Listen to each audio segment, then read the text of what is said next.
Shalom,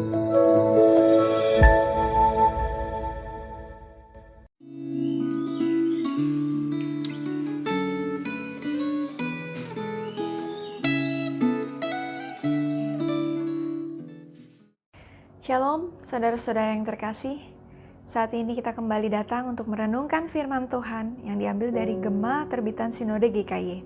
Sebelum kita mulai, mari kita berdoa. Tuhan Bapa yang baik, kami bersyukur buat hari yang baru. Kami bersyukur buat nafas kehidupan yang masih Tuhan berikan bagi kami. Saat ini kami datang Tuhan, kami rindu untuk belajar firman Tuhan. Biarlah Roh Kudus-Mu bekerja dalam hati setiap kami, agar kami dapat mengerti firman-Mu dengan baik, dan biarlah firman-Mu boleh menjadi kekuatan kami dalam menjalankan aktivitas kami. Di dalam nama Tuhan Yesus kami berdoa. Amin.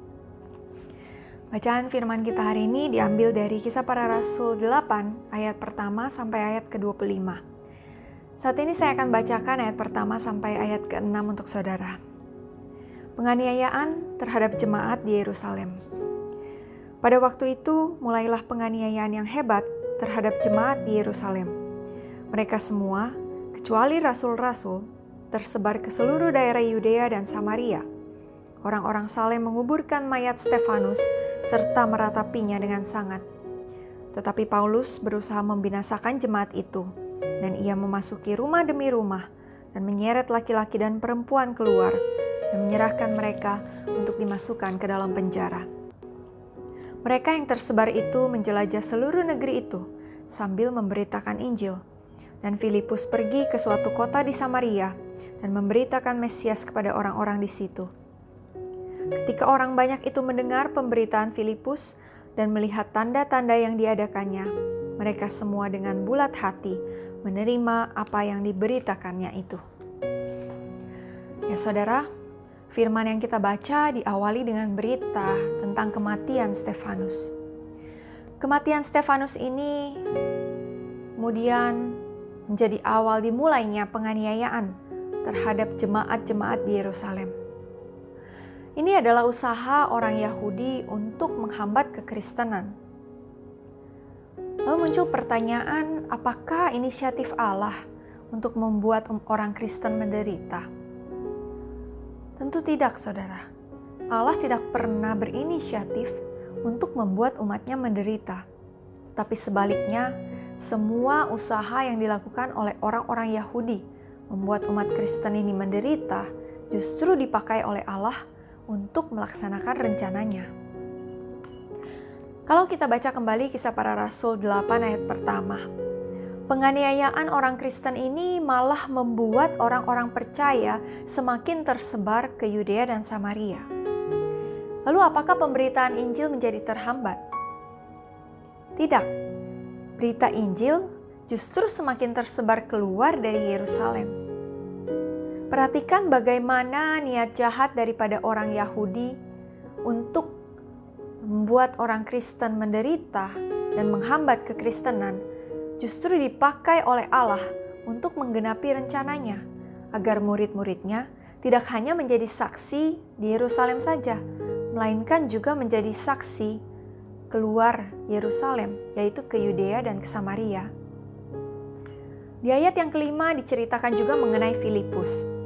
Bagaimana dia kemudian keluar Yerusalem menuju ke suatu kota di Samaria dan memberitakan Injil tentang Mesias. Pemberitaan Injil Filipus juga disertai dengan tanda-tanda dan mujizat-mujizat, seperti mengusir roh jahat, kemudian juga menyembuhkan orang yang lumpuh. Mujizat dan pemberitaan Injil yang dianggap eksklusif untuk orang Yahudi saja, kemudian akhirnya boleh didengar dan dirasakan langsung oleh orang Samaria, sehingga banyak dari mereka yang kemudian menjadi percaya kepada Injil.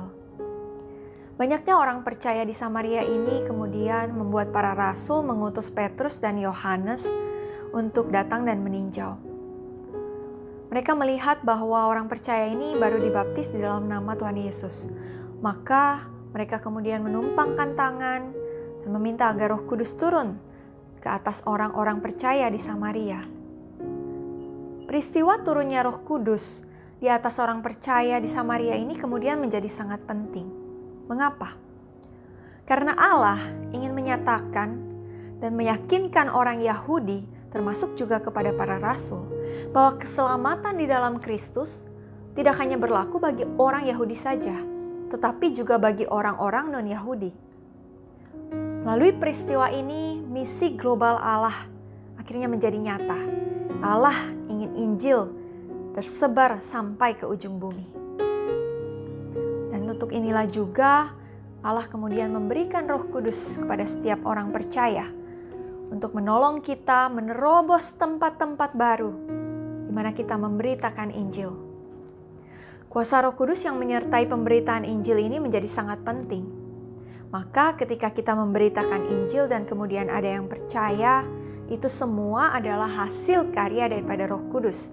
Jangan sampai kita menyombongkan diri karenanya. Saudara sekalian, pandemi hingga hari ini masih jauh dari selesai. Kita tidak tahu kapan akan berakhir. Situasi pandemi memaksa gereja Tuhan untuk membatasi pergerakan kita. Kita tak lagi dapat beribadah secara langsung di gereja.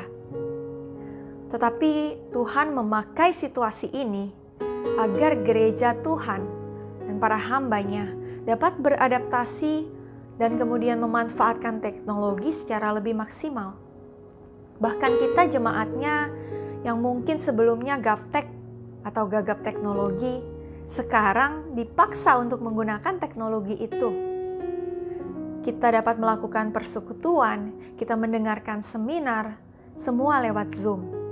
Kita juga mengikuti kebaktian lewat YouTube.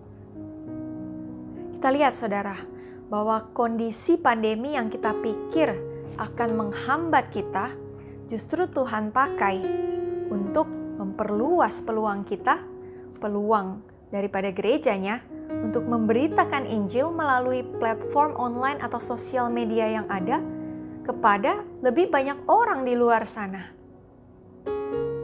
Lihat saudara, bagaimana Tuhan bisa pakai situasi yang sulit sekalipun untuk menjalankan rencana Tuhan, yaitu agar misi pemberitaan Injilnya sampai kepada ujung bumi.